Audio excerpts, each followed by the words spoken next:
So the latitude and longitude extent of the mainland is about 30 degree.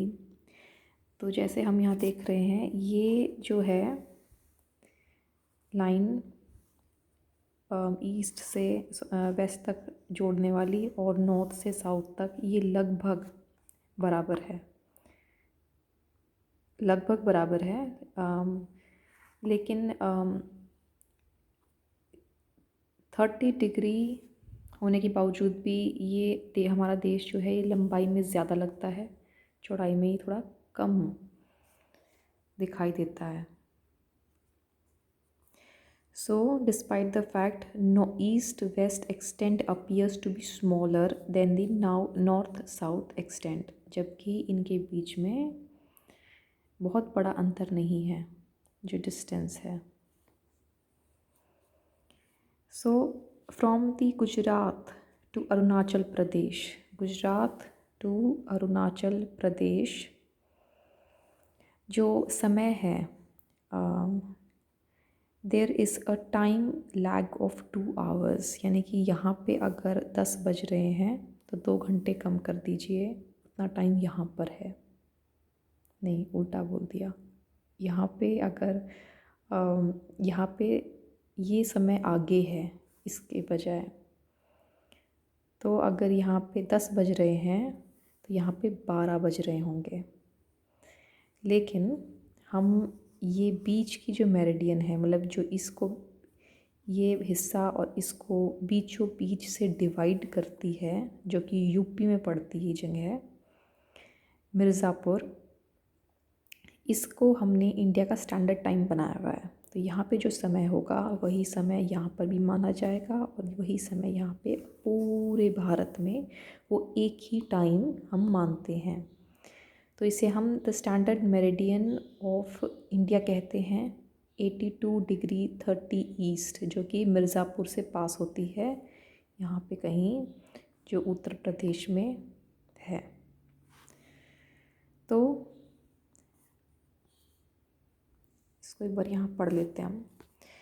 From Gujarat to Arunachal Pradesh, there is a time lag of 2 hours. Hence, time along the standard meridian of India is 82 degree 30 east, passing through Mirzapur in Uttar Pradesh, is taken as the standard time for the whole country. The latitudinal extent influence the duration of the day and night as one moves from south to north. तो ये जो है यहाँ का जो अंतर है, यानी कि यहाँ पे जो ड्यूरेशन है दिन की और रात की, और यहाँ की जो ड्यूरेशन है दिन की रात की, वो अलग अलग है। तो हम जैसे ऊपर नॉर्थ से साउथ जाएंगे तो सर्दी या गर्मी के अनुसार तय होता है, लेकिन जो दिन का समय होता है वो दोनों जगह पे कि कितने समय तक सूर्य होगा और कितने समय तक रात होगी, ऊपर नीचे जाने में अंतर पड़ता है। जैसे कि यहाँ ईस्ट से वेस्ट जाने पे या वेस्ट से ईस्ट जाने पे फ़र्क पड़ता है कि समय क्या हुआ है दिन का। तो अब हमने ये जान लिया, अब हम अगले हिस्से पे आते हैं, भारत और विश्व। तो जो इंडियन लैंड मास है has a central location between the east and the west Asia। तो हमने एशिया का मैप देखा हुआ है, ये ऊपर का सारा जो इलाका है ये एशिया है, और भारत उसके बीचों बीच में साउथ की तरफ पड़ता है। ऊपर यहाँ पे रशिया आ जाता है, ये अफ्रीका है, ये अरेबियन सी है, और यहाँ पे ये यूरोपियन कंट्रीज़ हैं। तो भारत देखिए सेंट्रल लोकेशन है इसकी। तो India is the southwest extension of the Asian continent. The Trans-Asian Indian Ocean route, which connects the countries of Europe in the west and the countries of the East Asia, provides a strategic central location to India.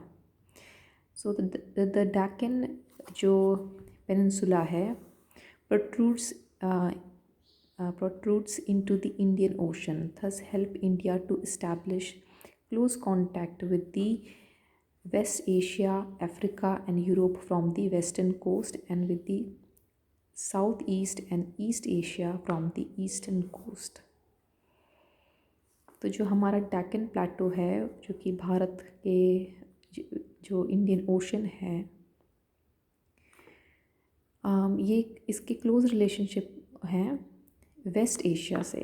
Waste Asia माने जो इधर का भारत के इधर का हिस्सा है, Africa और जो ये सऊदी आता है, पाकिस्तान आता है, ईरान आता है, ये हो जाता है हमारा भारत के इधर का वेस्ट एशिया। तो हमारे क्लोज रिलेशनशिप हैं वेस्ट एशिया से। तो सबसे पहले तो हमारे क्लोज रिलेशनशिप हैं यूरोप से, जो कि वेस्ट में है, और जो देश हैं ईस्ट एशिया में। ईस्ट एशिया में कौन से देश हैं?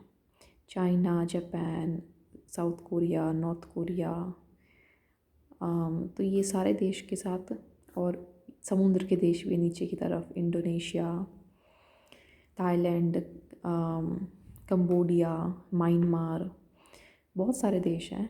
तो इन सबको, जो यूरोप को है और ईस्ट एशिया को आपस में कनेक्ट करता है, क्योंकि पृथ्वी के दूसरी तरफ पड़ता है जो सागर है, उसको क्रॉस करना आसान नहीं है। उसके बीच में कोई बहुत बड़ा या कोई भी देश नहीं है, तो उसको ज़्यादातर समुद्र में चलने वाले जहाज़ वहाँ से नहीं जाते हैं, सभी इंडियन ओशन से होते हुए जाते हैं। तो जो हमारा डेक्कन प्लेटो है, ये वाला हिस्सा, ये इंडियन ओशन के बीच में पड़ता है, और ये इंडिया के क्लोज रिलेशनशिप इस्टेब्लिश होते हैं वेस्ट एशिया से, अफ्रीका से, यूरोप से। ये जो है वेस्ट का हिस्सा है, west coast, with south east and east Asia from the eastern coast. तो किसी भी no other country has a long coastal line on Indian Ocean as India has, and indeed it is India's eminent potential in the Indian Ocean which justifies the naming of an ocean after it. तो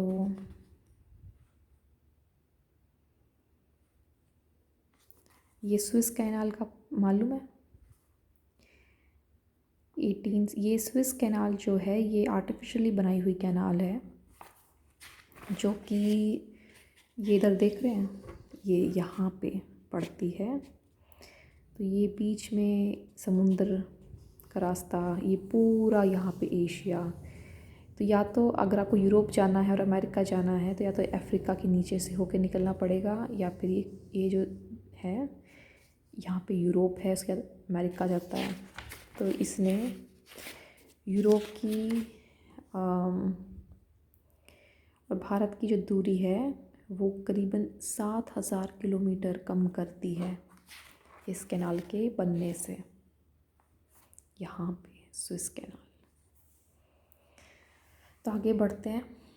Indian contact with the world has continued through the ages by her relationship through the land route are more older than her maritime contact, obviously, क्योंकि जहाज़ों को बनने में और समुद्र और world map को समझने और जानने में बहुत समय लगा था। तो हम जो ये लैंड रूट्स हैं, इनके ज़रिए हम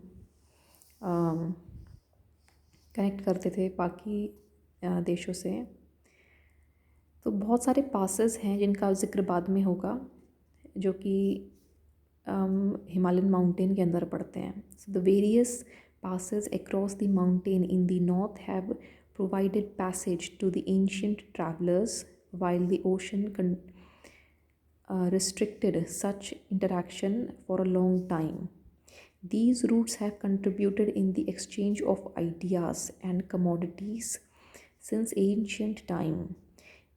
The idea of उपनिषद वो ग्रंथ हैं सनातन धर्म के, जो कि वेदों के बाद लिखे गए थे, इसे वेदांत भी कहते हैं। तो ये सबसे बहुत सारी भाषाओं में इसका ट्रांसलेशन पाया जाता है प्राचीन काल से ही। So the idea of Upanishad and the Ramayana, the stories of Panchtantra, the Indian numerals and the decimal system, thus could reach many parts of the world. The spices, muslin, ये तरीके का कपड़े होता है, fabric, and the other merchandise were taken from India to different countries. On the other hand, the influence of Greek sculptures and the architectural style of dome and the mineral from West Asia can be seen in the different part of our country. अब हम आगे चलते हैं भारत के पड़ोसियों के ऊपर। तो India occupies an important strategic position in the South Asia, ये हमने पहले ही इस्टेब्लिश कर लिया है। तो भारत के 28 स्टेट्स हैं और 8 यूनियन टेरिटरी है। बीच में ये नंबर 29 हो गया था जब तेलंगाना स्टेट बना था, लेकिन अब जम्मू एंड कश्मीर का जो स्टेटस है स्टेट का वो जा चुका है, तो इसलिए वापस हम 28 स्टेट्स पे आ गए हैं। पहले 7 यूनियन टेरिटरीज़ थी, अब 8 हो चुकी हैं क्योंकि हमने जम्मू कश्मीर को 2 यूनियन टेरिटरीज़ में डिवाइड कर दिया है। तो ये नंबर कंफ्यूज मत होइएगा, 28 स्टेट्स है और 8 यूनियन टेरिटरी है भारत की। So India share its land boundaries with Pakistan, Afghanistan. अब हम मैप पे जाते हैं। तो हमने ये जो भारत का मैप है ये है नॉर्थ वेस्ट। तो नॉर्थ वेस्ट में हम पाकिस्तान और अफ़गानिस्तान के साथ लैंड बाउंड्री शेयर करते हैं। हालांकि ये टेक्निकली करेक्ट नहीं है क्योंकि ये वाला हिस्सा जहाँ अफ़गानिस्तान भारत से लैंड बाउंड्री शेयर करता है ये POK में आता है, लेकिन हम इसे ऑफिशियली रिकग्नाइज़ करते हैं नेबर जिसके साथ हम लैंड बाउंड्री शेयर करते हैं।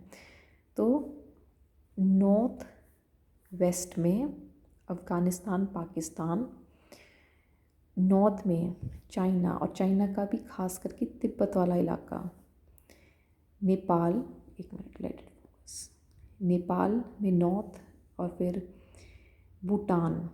तो नॉर्थ में 3 देश हैं, चाइना, नेपाल, भूटान। ये है ईस्ट में म्यांमार और बांग्लादेश, इसे बर्मा भी बोलते हैं। तो इनके साथ हम लैंड बाउंड्रीज़, ये हमारे लैंड नेबर्स हैं जिनके साथ हम लैंड बाउंड्रीज़ शेयर करते हैं। फिर आ जाते हैं हम साउथ में जो कि कोस्टल नेबर्स हैं हमारे। इसमें 2 ऐसे देश हैं जो हमारे पड़ोसी हैं। एक तो है श्रीलंका और दूसरा है मालदीव्स, ठीक है। और ये देखिए लक्षद्वीप आइलैंड के बिल्कुल ठीक नीचे मालदीव्स हैं। तो इंडिया जो है वो लैंड बाउंड्री शेयर करता है with Pakistan and Afghanistan in the north west, China, Tibet, Nepal and Bhutan in the north, and Myanmar and Bangladesh in the east. Our southern neighbors across the sea consist of 2 island countries, namely Sri Lanka and Maldives. Sri Lanka is separated from India by a narrow canal of sea formed by Palak Strait and Gulf of Mannar. तो ये जो है इसे राम सेतु भी बोलते हैं। तो इसकी जो ऊपर वाला इलाका ये तो है पल्क स्ट्रेट, और इसके नीचे वाला जो इलाका है जो कि इंडियन ओशन का इलाका है ये है गल्फ ऑफ मैनार, ठीक है। तो Sri Lanka is separated from India by narrow canal of sea formed by Palk strait and gulf of Mannar, while Maldives Island are situated to the south of Lakshadweep Island. So India has had strong geographical and historical links with her neighbors. बस chapter यहाँ समाप्त होता है। धन्यवाद।